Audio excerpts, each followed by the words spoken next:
வணக்கம். Welcome to ஜான் சிமிஸ் கிச்சன். இன்றைக்கி நம்ம இதை பற்றி பார்க்க போகிறோம் அப்படின்னா, ஆஸ்துமா வியாதிக்கான ஒரு மருந்து. நிறைய பேர் என்கிட்ட கமெண்ட் செக்ஷனில் கேட்டுகிட்டே இருந்தீங்க, ஆஸ்துமாவுக்கு ஒரு ரெமெடி சொல்லுங்கள் அப்படின்னு சொல்லிட்டு. ஸோ அவங்களுக்காக இன்றைக்கி நான் ஒரு நல்ல மருந்து நான் போடுறேன். ஆக்சுவலாக நான் இதை வந்து ஒரு 2-3 நபருக்கு நான் செக் பண்ணி பார்த்தேன். அவங்களுக்கு நான் கொடுத்து செக் பண்ணி பார்த்ததில் ஒரு 20-25 நாளிலே அவங்களுக்கு நல்ல ஒரு மாற்றம் அவங்களுக்கு தெரிஞ்சிருக்கு. நல்ல ஒரு க்யூர் கிடச்சிருக்கு. ஸோ அதனால் அதை உங்களுக்கும் நான் ஷேர் பண்ணலாம் அப்படின்னு சொல்லிட்டு தான் இதை நான் போடுறேன். ஆக்சுவலாக இன்றைக்கி நான் சொல்லக்கூடிய ரெமெடி வந்து ரொம்ப ரொம்ப சிம்பிளாக வீட்டிலே கிடைக்கக்கூடிய ஒரு பொருள் தான். தினமும் நம்ம சமையலுக்கு பயன்படுத்தக்கூடிய ஒரு பொருளை வச்சு எப்படி நம்ம ஆஸ்துமாவை குணப்படுத்தலாம் அப்படின்னு சொல்லிட்டு தான் நம்ம பார்க்க போகிறோம். இதுக்காக வெளியில் போக வேண்டாம், நாட்டு மருந்து கடைக்கு போக வேண்டாம், எதுவுமே வாங்க வேண்டாம். வீட்டில் அஞ்சரை பெட்டியில் இருக்கக்கூடிய ஒரு பொருள் வச்சு தான் நம்ம பார்க்க போகிறோம். இந்த ரெமெடி என்ன அப்படின்னு சொல்லி பார்க்குறதுக்கு முன்னாடி ஃபர்ஸ்ட் நம்ம ஆஸ்துமா அப்படின்னா என்ன அப்படிங்கிறத பற்றி நம்ம தெரிஞ்சுக்கலாம். பொதுவாக ஆஸ்துமா அப்படிங்கிறது வந்து சுவாச குழல்களை பாதிக்கக்கூடிய ஒரு நோய். அதாவது நம்முடைய மூச்சுக்குழல்களை தான் அது பாதிக்கக்கூடிய ஒரு நோய். சுவாச குழல்கள், மூச்சுக்குழல்கள் அப்படிங்கிறது எதுக்கு யூஸ் ஆகுது அப்படின்னா, நம்ம உள்ளே இழுக்கக்கூடிய அந்த மூச்சு காற்றை வந்து நுரையீரலுக்கு கொண்டு செல்லக்கூடிய ஒரு குழாய் தான் அது. ஆக்சுவலாக ஆஸ்துமா இருக்கக்கூடிய நபர்களுடைய அந்த மூச்சு குழாய்களின் உட்புற சுவர் வந்து என்னாகும் அப்படின்னா வீக்கமாக இருக்கும். நார்மலாக இருக்கிறவங்களுடைய உட்புற சுவரை விட ஆஸ்துமா இருக்கிறவங்களுக்கு வந்து வீக்கம் இருக்கும். ஸோ இந்த மாதிரி வீக்கம் இருக்கிறவங்களுடைய சுவாச குழாயில் வந்து அலர்ஜி ஏற்படும், அதாவது ஒவ்வாமை ஏற்படும். அந்த மாதிரியான பொருட்கள் வந்து மூச்சுக்குழலில் வந்து எரிச்சலை நமக்கு ஏற்படுத்தக்கூடும். எக்ஸாம்பிளுக்கு என்ன சொல்லலாம் அப்படின்னா, புகையை சொல்லலாம், டஸ்ட்டு, தூசியை சொல்லலாம்.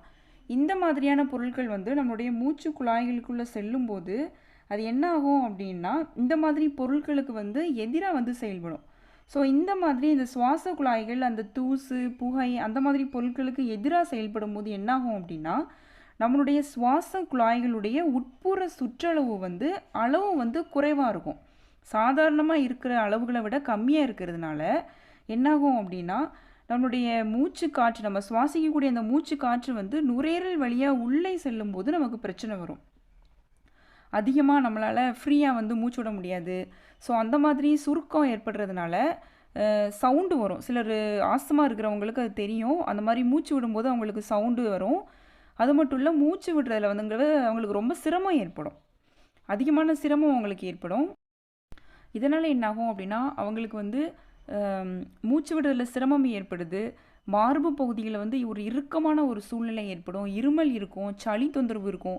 இது பெரும்பாலும் எப்போ வந்து நம்மளை அதிகமாக பாதிக்கும் அப்படின்னா, நைட்டு நேரங்களில், அப்படி இல்லைன்னா அதிகாலை நேரத்தில் வந்து நமக்கு ரொம்ப பாதிப்பை ஏற்படுத்தும்.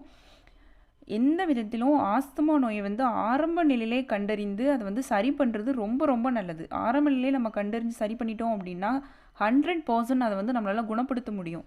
ரொம்ப முற்றின நிலைமைக்கு நம்ம கொண்டு போனோம் அப்படின்னா கண்டிப்பாக அதை 100% குணப்படுத்த முடியாது. அதனால் உயிரிழப்பு கூட ஏற்படுறதுக்கான வாய்ப்புகள் இருக்குது. ஒரு 80% மட்டும் வேணால் நம்மளால் அதை கட்டுக்குள் நம்மளால் வச்சுக்க முடியும். அதனால் எந்த ஒரு விஷயமா இருந்தாலுமே நம்ம ஆரம்ப நிலையில் அதை நம்ம சரி பண்ணுறது வந்து ரொம்ப ரொம்ப நல்லது. ஸோ வாங்க ஃபர்ஸ்ட் ரெமெடி என்ன அப்படின்னு சொல்லிட்டு நம்ம இப்போ பார்த்துடலாம். ஸோ ஃபர்ஸ்ட் நம்ம பார்க்க போகிற ரெமெடி என்ன அப்படின்னா, இந்த இஞ்சியை வச்சு தான் நம்ம பார்க்க போகிறோம். இந்த இஞ்சிலேயே நான் 3 விதமாக நான் உங்களுக்கு சொல்லி காட்டுறேன். அதில் எது உங்களுக்கு அவைலபிளாக இருக்குது, எது உங்களுக்கு சூட்டபிள் ஆகும் அப்படின்னு சொல்லிட்டு பார்த்துக்கோங்க. ஏன்னா ரொம்ப கிராமத்தில் இருக்கிறவங்களுக்கு வந்து இந்த மாதுளை பழம் கிடைக்கல. ஏற்கனவே நான் ஒரு வீடியோ வந்து அல்சருக்கு போட்டிருந்தேன். அதில் ஒருத்தங்க கமெண்ட் செக்ஷனில் கேட்டிருந்தாங்க, மாதுளை பழம் வந்து எங்களுக்கு கிடைக்க மாட்டேங்கி அப்படின்னு சொல்லிட்டு. ஸோ கிடைக்கிறவங்க இதை நீங்கள் ஃபாலோ பண்ணுங்கள், கிடைக்காதவங்க இதுக்கு அடுத்து நான் சொல்கிறத ஃபாலோ பண்ணிக்கோங்க. ஸோ இஞ்சியை வச்சு நான் உங்களுக்கு 3 விதமாக சொல்ல போகிறேன். அதுக்கப்புறமா வெந்தயம், வெள்ளைப்பூண்டு இதை வச்சு நான் உங்களுக்கு சொல்கிறேன். நீங்கள் இந்த 3ஐயும் ஃபாலோ பண்ணால் ஃபாலோ பண்ணலாம். இல்லை உங்களுக்கு இஞ்சி கூட கிடைக்கல அப்படின்னா போதும், கண்டிப்பாக உங்கள் வீட்டில் வெந்தயம் இருக்கும். அதை வச்சு நம்ம எப்படி ஃபாலோ பண்ணலாம் அப்படின்னு சொல்லிட்டு நம்ம பார்த்துடலாம்.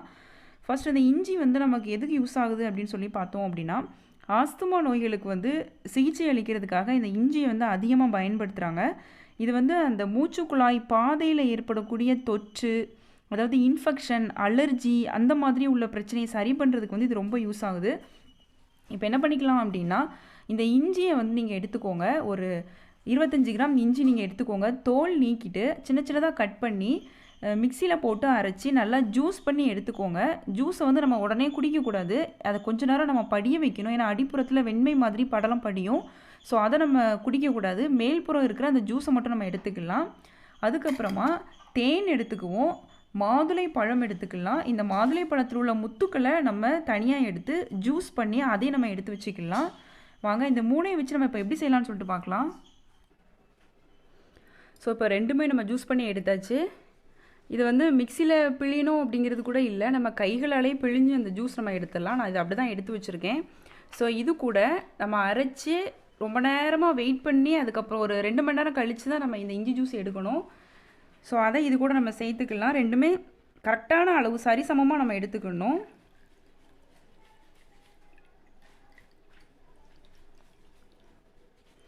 இது உடனே ஏன் யூஸ் பண்ணக்கூடாது அப்படின்னா, அங்கே பாருங்கள் அடியில் நமக்கு எவ்வளோ படிஞ்சு இருக்குது அப்படின்னு சொல்லிட்டு, இது நஞ்சு அப்படின்னு சொல்லுவாங்க.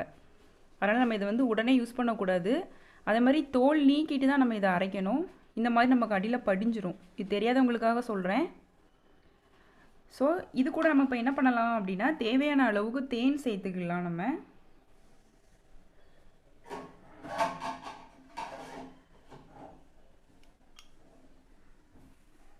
சுத்தமான தேன் நமக்கு வந்து யூஸ் பண்ணுறது வந்து ரொம்பவே நல்லது.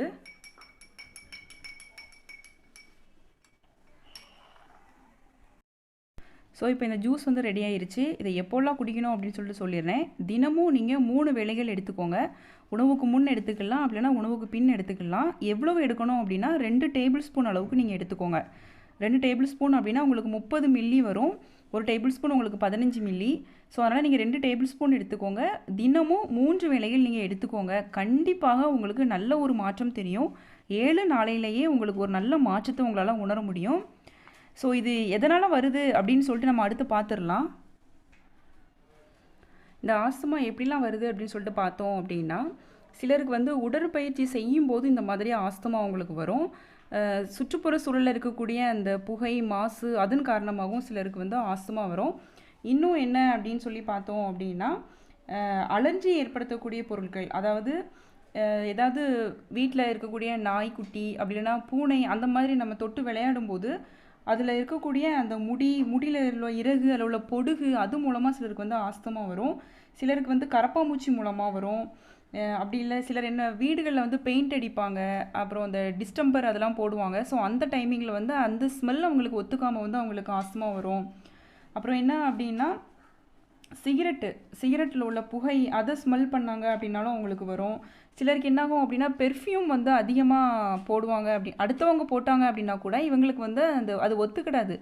அது வந்து அலர்ஜியை ஏற்படுத்தும். ஸோ அந்த அலர்ஜி அதிகமாகி அவங்களுக்கு வந்து ஆஸ்துமா வருவதற்கான வாய்ப்புகள் இருக்குது. இன்னும் என்ன அப்படின்னா, பரம்பரையாகவே ஒரு சிலருக்கு வரும். அவங்க அம்மாவுக்கு, பாட்டிமாவுக்கு, அப்பாவுக்கெல்லாம், தாத்தா அந்த மாதிரி பரம்பரையாகவே வரும். அந்த மாதிரியும் இருக்கும். சிலர் என்ன அப்படின்னா, கர்ப்பிணி பெண்கள் வந்து குழந்தை வயிற்றில் இருக்கும்போதே அந்த கர்ப்பிணி பெண்கள் வந்து ஸ்மோக் பண்ணுவாங்க. அப்படின்னா ஏதாவது ரொம்ப மாசு அதிகமாக இருக்கக்கூடிய இடங்கள்ல வேலை பார்த்தாங்க அப்படின்னா அதன் மூலமாக அந்த கர்ப்பத்தில் இருக்கக்கூடிய குழந்தைகளுக்கு கூட வருவதற்கான வாய்ப்புகள் இருக்குது. உடல் வந்து அதிகமாக பருமனாக இருப்பாங்க, அவங்களுக்கும் ஆஸ்துமா வரும். ஸோ இதுக்கான சிம்டம்ஸ் என்ன, அறிகுறிகள் என்ன அப்படின்னு சொல்லி பார்த்தோம் அப்படின்னா, ஃபர்ஸ்ட் என்ன ஆகும் அப்படின்னா, அவங்களுக்கு வந்து மூச்சு திணறல் ஏற்படும். திடீர்னு அவங்களுக்கு சளி பிடிக்கும், காய்ச்சல் இருக்கும். இது வந்து அவங்களுக்கு அடிக்கடி ஏற்படும். எந்தெந்த டைமிங்கில் ஏற்படும் அப்படின்னா, நைட்டு ஏற்படும், மார்னிங் வேளையில் வந்து அவங்களுக்கு ஏற்படும். அது மட்டும் இல்லை, ரொம்ப குளிர்ச்சியான பகுதிக்கு வந்து அவங்க போகும்போது வந்து நிலைமை வந்து ரொம்ப மோசமாகும். ஸோ இந்த மாதிரி நிலைமையில் இருந்தாங்க அப்படின்னா இவங்களுக்கு வந்து ஆஸ்துமாக்கான அறிகுறிகள் தான் அப்படின்னு சொல்லிட்டு வந்து அவங்க வந்து தெரிஞ்சுக்கலாம். ஸோ அடுத்தது வந்து என்ன அப்படின்னு சொல்லிட்டு நம்ம பார்த்துடலாம். இப்போ ஒரு பாத்திரத்தில் 100 ml தண்ணியை நம்ம கொதிக்க வச்சு எடுத்துக்கலாம். வெந்நீர் வந்து நல்லா கொதிச்சிருச்சு. கொதித்த பிறகு என்ன பண்ணணும் அப்படின்னா, 2 இன்ச்சு அளவுக்கு நான் இஞ்சி எடுத்திருக்கேன். அது சின்னதாக கட் பண்ணியிருக்கேன். ஸோ அதை இந்த வெந்நீரில் நம்ம போட்டு, இது வந்து கொதித்த பிறகு தான் நம்ம போடணும். வெந்நீரில் போட்டு மறுபடியும் ஒரு 5 நிமிஷம் மூடி போட்டு நம்ம இதை கொதிக்க வச்சிடலாம். ஸோ 5 நிமிஷம் நமக்கு ஆயிட்டு. இப்போ என்ன பண்ணணும் அப்படின்னா, இது நல்லா ஆறட்டும். ஆறுனதுக்கு பிறகு நம்ம வந்து இதை நல்லா ஃபில்ட்ரு பண்ணிவிட்டு, இதுவும் நீங்கள் தினமும் ஃபாலோ பண்ணுங்கள். தினமும் நீங்கள் 3 வேளைகள் எடுத்துக்கலாம். இது தண்ணியை வந்து நீங்கள் அவ்வளவுமே நீங்கள் குடிச்சிடலாம். இவ்வளோ தான் நம்ம குடிக்கணும், 50 ml தான் குடிக்கணும், 20 ml தான் குடிக்கணும் அப்படிங்கிறது இல்லை. முடிஞ்சால் நீங்கள் என்ன பண்ணுங்கள் அப்படின்னா, பச்சை இஞ்சியை உங்களால் சாப்பிட முடியும் அப்படின்னா பச்சை இஞ்சி எடுத்துக்கோங்க. அது 1 இன்ச் அளவுக்கு மட்டும் தான் நீங்கள் எடுக்கணும். ஒரு 1/4 டீஸ்பூன் அளவுக்கு உப்பு எடுத்துக்கோங்க. அந்த உப்பும் அந்த இஞ்சியும் சேர்த்து நல்லா சவைச்சி கூட நீங்கள் நல்லா மென்று நீங்கள் சாப்பிட்லாம். அது உங்களால் முடிஞ்சால் நீங்கள் செய்யுங்க, அது கட்டாயம் கிடையாது. ஸோ அடுத்து வெந்தயத்தை நம்ம எப்படி பண்ணலாம் அப்படின்னு சொல்லிட்டு பார்க்கலாம். அடுத்து நம்ம பார்க்க போகிறது என்ன அப்படின்னா வெந்தயம் தான். இந்த வெந்தயத்தை வச்சு நம்ம எப்படி பண்ணலாம் அப்படின்னு சொல்லிட்டு பார்க்கலாம். இந்த வெந்தயம் வந்து நமக்கு எதுக்கு யூஸ் ஆகுது அப்படின்னா நுரையீரலில் இருக்கக்கூடிய நச்சுக்களை வந்து வெளியேற்றதுக்கு வந்து நமக்கு ரொம்ப யூஸ்ஃபுல்லாக இருக்குது. ஸோ இந்த வெந்தயத்தை நம்ம 1 டேபிள் ஸ்பூன் அளவுக்கு நம்ம எடுத்துக்கலாம். இப்போ ஒரு பாத்திரத்தில் நம்ம 1 கப்பு வந்து தண்ணி நம்ம சேர்த்துக்கலாம்.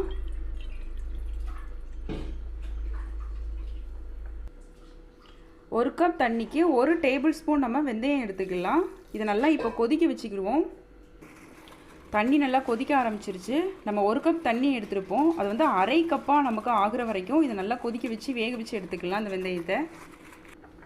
ஸோ 1 கப்பு நமக்கு அரை கப்பாக இப்போ வத்திருச்சு. எனக்கு வந்து 15 மினிட்ஸ் டைம் எடுத்துச்சு. ஸோ இப்போ நம்ம ஸ்டவ்வை ஆஃப் பண்ணிடலாம். இதை நம்ம இப்போ ஃபில்ட்ரு பண்ணி எடுத்தாச்சு. இந்த வெந்தயம் வந்து நமக்கு வேஸ்ட் ஆகாது. நம்ம வந்து இதை அடுத்து சமையலுக்கு யூஸ் பண்ணிக்கலாம். அப்படிலாம் நல்லா பேஸ்ட் மாதிரியே அரைச்சி தலைக்கு கூட தேய்ச்சி நம்ம குடிச்சிக்கலாம். ஸோ இந்த ஜூஸ் கூட நம்ம 2 டீஸ்பூன் அளவுக்கு இஞ்சி ஜூஸ் நம்ம எடுத்துக்கலாம். ஸோ இதுக்கு தேவையான அளவுக்கு நம்ம இப்போ தேன் சேர்த்துக்கலாம். இதை எப்போல்லாம் குடிக்கணும் அப்படின்னு சொல்லிடுறேன். காலையிலையும் சாயங்காலமும் நீங்கள் இதை குடிங்க. இதை வந்து நீங்கள் கரெக்டாக 15 ml தான் நீங்கள் எடுத்துக்கணும். ஏன்னா வெந்தயம் வந்து உடலுக்கு ரொம்ப குளிர்ச்சி. அதிகமாக நம்ம எடுத்துக்கிட்டோம் அப்படின்னா வாதம் வரும் அப்படின்னு சொல்லுவாங்க பெரியவங்க. ஸோ நீங்கள் 15 ml மட்டும் காலையில் எடுத்துக்கோங்க, சாயங்காலமும் 15 ml எடுத்துக்கோங்க. இது உணவுக்கு முன் உணவுக்கு பின் அப்படின்னு கணக்கு கிடையாது, நீங்கள் எப்போனாலும் நீங்கள் எடுத்துக்கலாம். ஸோ அடுத்து என்ன அப்படின்னு சொல்லிட்டு நம்ம பார்த்துடலாம். இப்போ ஒரு பாத்திரத்தில் நம்ம 1/4 கப் வந்து பால் எடுத்துக்கலாம். பசும்பால் நான் எடுத்திருக்கேன். 3 பல் மட்டும் நம்ம பூண்டு சேர்த்துக்கலாம். இந்த பூண்டு வந்து நமக்கு எதுக்கு யூஸ் ஆகுது அப்படின்னா சுவாச பாதையிலே இருக்கக்கூடிய சளியை வந்து அப்படி கரைச்சி நமக்கு வெளியேற்றிடும். இது வந்து நம்ம ஆஸ்துமா ஸ்டார்டிங் ஸ்டேஜில் இருக்கும்போதே நீங்கள் இந்த மெத்தட் நீங்கள் ஃபாலோ பண்ணிட்டு வந்தீங்க அப்படின்னா கண்டிப்பாக உங்களுக்கு 100% ரிசல்ட்டு 7 நாளில் உங்களுக்கு கிடைக்கும். ஸோ நீங்கள் இது வந்து ஆரம்ப கட்டத்திலே நீங்கள் சரி பண்ணுறது நல்லது. சிலர் நினைப்பாங்க பால் வந்து சிலர் சொல்லுவாங்க பால் அப்புறம் பால் சார்ந்த பொருட்கள் சாப்பிட்டோம் அப்படின்னா நமக்கு வந்து ஆஸ்துமா அலர்ஜி ஆகும் அப்படின்னு சொல்லுவாங்க. ஆனால் அது அப்படி கிடையாது. பால் அப்படி இல்லைனா பால் சார்ந்த பொருட்கள், அதாவது மோர், அப்புறமா தயிர், அந்த மாதிரி உள்ள பொருட்கள் வந்து நமக்கு ப்ரோட்டீன் கண்டென்ட் இருக்கிறதுனால நமக்கு அலர்ஜி ஏற்படுத்துகிற மாதிரி இருக்கும். ஸோ அந்த மாதிரி இருந்தால் கூட நம்ம வந்து ஸ்டாப் பண்ண வேண்டாம். அந்த பால் பொருட்கள் நம்ம அதிகமாக எடுத்துக்கலாம். ஏன்னா லாக்டோஸ் அப்படிங்கிற பற்றாக்குறை இருந்தால் கூட நமக்கு வந்து ஆஸ்துமா வந்து ஏற்படுறதுக்கான வாய்ப்புகள் இருக்குது. அது மட்டும் இல்லை, ஃபுல்லுமே கொழுப்பாக இருக்கக்கூடிய நீங்கள் பால் பொருட்கள் நீங்கள் வந்து எடுத்துக்கிட்டீங்க அப்படின்னா கூட ஆஸ்துமாவிலேருந்து உங்களுடைய உடலை நீங்கள் பாதுகாக்கலாம்.